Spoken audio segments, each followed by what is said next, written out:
तो जीतन राम मांझी के लिए ये कहना बिल्कुल जरूरी हो जाता है कि ये पहला मौका नहीं है जब उनकी बयान से कहीं ना कहीं सरकार असहज होती हुई दिखाई पड़ती। कभी सीटों को लेकर वो तमाम तरह के धर्म की बातों से अलग रहते हैं, विकास की बात हमेशा सामने रखते हैं। कई प्रोग्रामों में हमने इसके ऊपर जिक्र भी किया कि देखिए चिराग पासवान भले ही बीजेपी के साथ गठबंधन उनका हो, लेकिन हमेशा वो ये बात का ख्याल रखते हैं जब मंच पर होते हैं कि कोई भी धार्मिकता गठबंधन के दलों में तालमेल की कमी है, ऐसा कहना था बीजेपी के हनुमान चिराग पासवान का।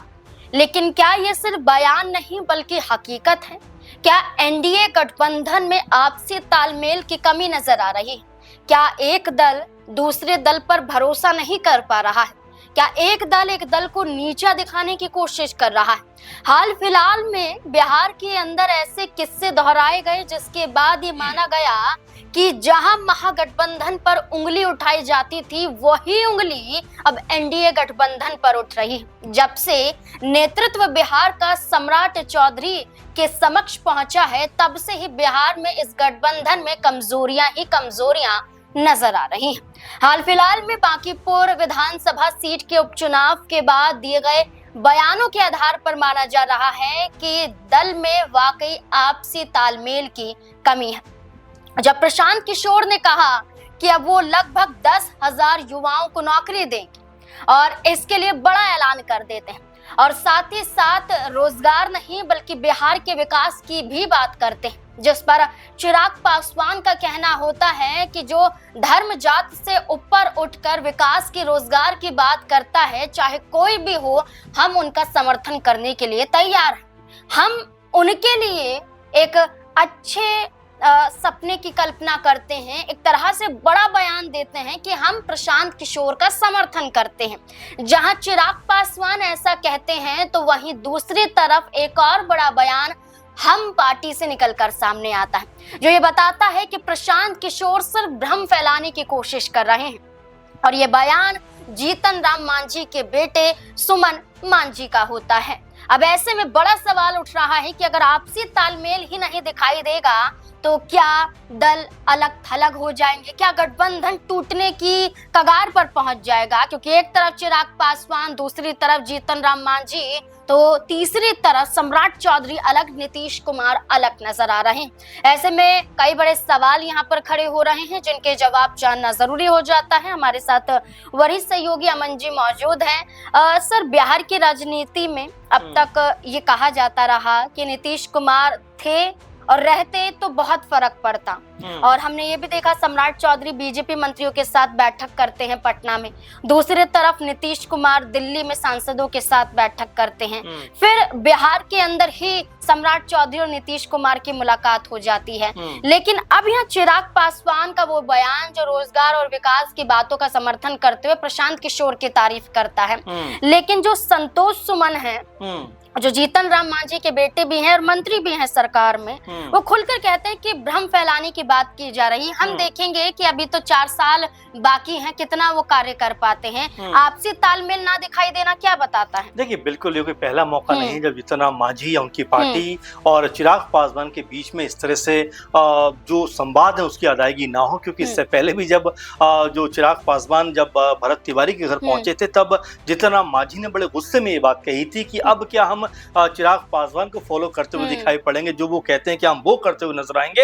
यानी एक तरीके से उन्होंने दिखाना चाहा कि चिराग पासवान के साथ में उनकी सहमति नहीं है। और उससे पहले भी कई मौकों पर ऐसा लगा जहां पर चिराग पासवान वर्सेस जीतन राम मांझी होता हुआ दिखाई दिया। लेकिन अब चूंकि ये मामला अपने आप में अलग बन जाता है, आपने जो शुरुआत में कहा कि चिराग पासवान ने जिस तरह से इस बात को सामने रखा कि जो भी विकास की बात करेगा हम उसके साथ में खड़े हुए हैं, भले ही वो प्रशांत किशोर क्यों ना हो। अब ये क्या दर्शाता, देखिए जिस तरह से हम बिहार की बात करते हैं, बांकीपुर सीट की अगर हम चर्चा इसमें शामिल कर लें तो बिल्कुल आपने देखा कि तमाम तरह से वहां पर बीजेपी ने अपनी कोशिश को कम नहीं होने दिया, मजबूती के साथ चुनाव लड़ा, लेकिन वहां पर चुनाव में बीजेपी को सफलता नहीं मिलती। उसके बाद में जब चिराग पासवान से पूछा जाता है तो कहीं ना कहीं वो जिक्र करते हैं कि तालमेल का अभाव रहा, तालमेल का अभाव दिखाई पड़ा। यानी वो भी ये बात बात मानते हैं कि जो गठबंधन है अगर मजबूती के साथ में एक साथ खड़ा नहीं होगा तो उसका खामियाजा भुगतना पड़ेगा। अब चिराग पासवान चूंकि स्पष्ट बात करते हैं, जात धर्म की बातों से अलग रहते हैं, विकास की बात हमेशा सामने रखते हैं, कई प्रोग्रामों में हमने इसके ऊपर जिक्र भी किया कि देखिए चिराग पासवान भले ही बीजेपी के साथ गठबंधन उनका हो, लेकिन हमेशा वो ये बात का ख्याल रखते हैं जब मंच पर होते हैं कि कोई भी धार्मिकता वाली बात वो ना कहें। और ये भी देखने को मिलता है कि जब जब मंच पर होते हैं, चाहे टीवी डिबेट में बैठे हो, इंटरव्यू में बैठे हो या कोई सार्वजनिक मंच पे अपना भाषण देते हुए दिखाई पड़ते हो, वहां पर वो अक्सर आप देखेंगे कि हाथों में कई सारे जो है कलावे हैं और तमाम जो चीजें वो बांधे दिखाई पड़ते हैं, टीके लगाए हुए नजर आते हैं। और जब उनसे पूछा भी जाता है कि भाई आपसे जब धर्म की बात करते हैं तो आप हमेशा कहते हैं कि ये मेरा निजी मामला है, बहुत व्यक्तिगत मेरा ये मानना है, इसमें हम राजनीतिक एंगल नहीं ला सकते। तो ये बताता है कि वो बीजेपी के साथ रहकर भी जो विचारधारा है हिंदुत्व की उसको लेकर आगे नहीं बढ़ना चाहते, बल्कि वो क्या कहते हैं यहाँ पर भी कि हम विकास की बात करेंगे और जो भी शख्स विकास की बात करेगा भले ही वो हमारी पार्टी के खिलाफ पार्टी का क्यों ना हो, वो प्रशांत किशोर भी क्यों ना हो, लेकिन हम उनके साथ में खड़े रहेंगे। चिराग पासवान को लेकर क्या लगता है कि चलिए वो एक युवा नेता होने के नाते, अपनी पार्टी के नाते, गठबंधन को छोड़िए अपनी पार्टी के नाते वो ऐसे बयान दे रहे हैं, लेकिन इन बयान के क्या और मायने भी निकाले जा सकते हैं? क्योंकि तारीफ तो अपने गठबंधन के दलों की भी की जा सकती है, लेकिन अपने गठबंधन के दलों की तारीफ ना करके वो विपक्ष की तारीफ करते हुए नजर आते हैं, तो ये क्या दर्शाता है? देखिए बिल्कुल इसमें कोई हैरानी की बात नहीं, कोई दो राय की दो मत की बात नहीं है कि अगर किसी की तारीफ अगर कोई सही वजह से हो रही है तो हर चीज में हम राजनीतिक नहीं तलाश सकते। क्योंकि लेकिन आपने जो सवाल किया है कि क्या इसमें कहीं राजनीतिक हित भी कहीं नजर आते हैं, क्या कोई राजनीति की संभावनाएं भी आगे चलकर नजर आती है, तो आप ये भी समझिए नाज़मीन कि भले ही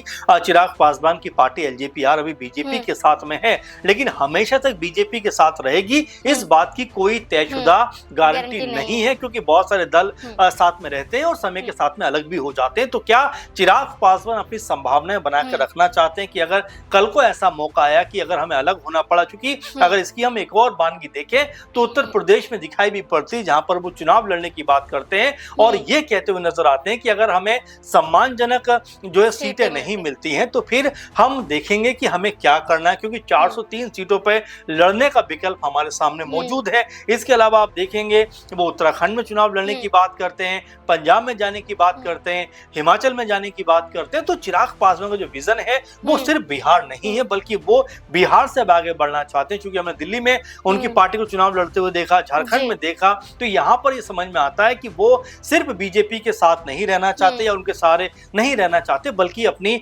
इंडिविजुअल जो छवि है वो बनाए रखना चाहते हैं। बिल्कुल, तेजस्वी यादव हो या तेज प्रताप यादव हो, इनके साथ चिराग पासवान दिखाई भी दिए। ना सिर्फ प्रशांत किशोर के साथ वो चर्चा करते हैं, उनकी तारीफ करते हैं, बल्कि तेजस्वी यादव की भी तारीफ कई मौके पे वो करते हुए नजर आए हैं।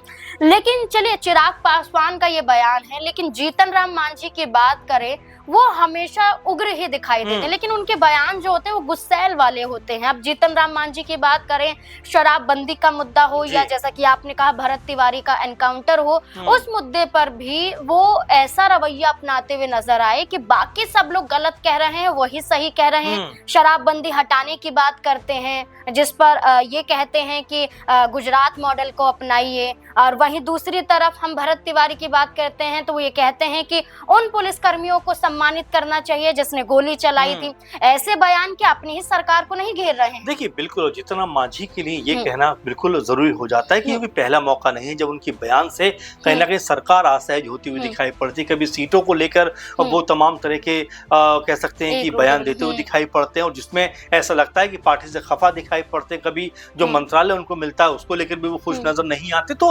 वक्त वक्त पर इस तरह के बयान जीतन राम मांझी के सामने आते रहते हैं और यहाँ पर अगर हम चिराग पासवान से उनकी लगातार जो बयानबाजी उसको देखें तो ऐसा लगता है कि वो एक बड़ी अदावत कहने के रखते हैं, क्योंकि चिराग पासवान को लेकर समय समय पर उनके बयान सामने आते रहते हैं, लेकिन चिराग पासवान कोई बहुत तवज्जो यहाँ पर नहीं देते, कोई बड़ा पलटवार यहाँ पर नहीं करते। लेकिन जाहिर बात है कि एनडीए कुनबे के जो अब लोग हैं वो कई मुद्दों पर ऐसा लगता है कि एक दूसरे से उनकी राय जुदा नजर आती है। हमने देखा कि जब जो मॉडर्न स्कूल है उनके कलर को जब चेंज किया गया जेडीयू वहां पर खफा दिखाई पड़ी। भरत तिवारी जब एनकाउंटर हुआ उसके ऊपर जो बयानबाजी हुई उसमें जो जीतनराम मांझी सरकार के साथ खड़े हुए दिखाई पड़े, तो यहाँ पर बीजेपी के कई नेता अपनी सरकार से खफा दिखाई पड़े, चिराग पासवान नजर आए, जेडीयू नाराज नजर आई। तो ये लगातार देखने को मिल रहा है जहां पर ऐसा लगता है कि सरकार के अंदर जो एक आपस में तालमेल होना चाहिए वो दिखाई नहीं दे रहा, और ऐसे में अगर लगातार ये सिलसिला आगे बढ़ा तो सरकार के लिए स्थिति को संभालना मुश्किल हो जाएगा। क्योंकि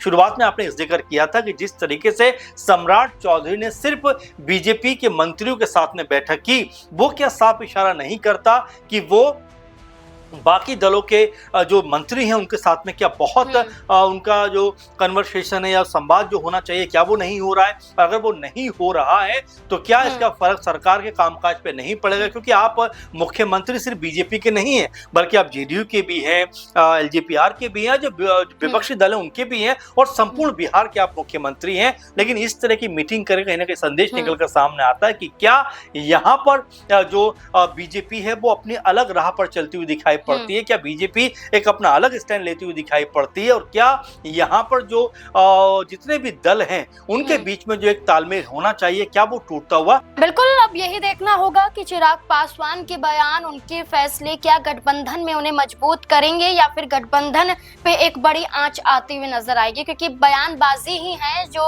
गठबंधन को तोड़ भी सकती है और बना भी सकती है। अब देखना होगा कि क्या होगा, क्या बिहार में इसका असर पड़ेगा, या जिन जिन राज्यों में चुनाव है और जिन जिन राज्यों में चिराग पासवान ने ऐलान कर दिया है, बड़ा कदम उठाया है, इससे बीजेपी को कहीं ना कहीं झटका लग सकता है। आपको क्या लगता है इस पूरे मुद्दे को लेकर? अपनी राय कमेंट सेक्शन में जरूर दें। धन्यवाद।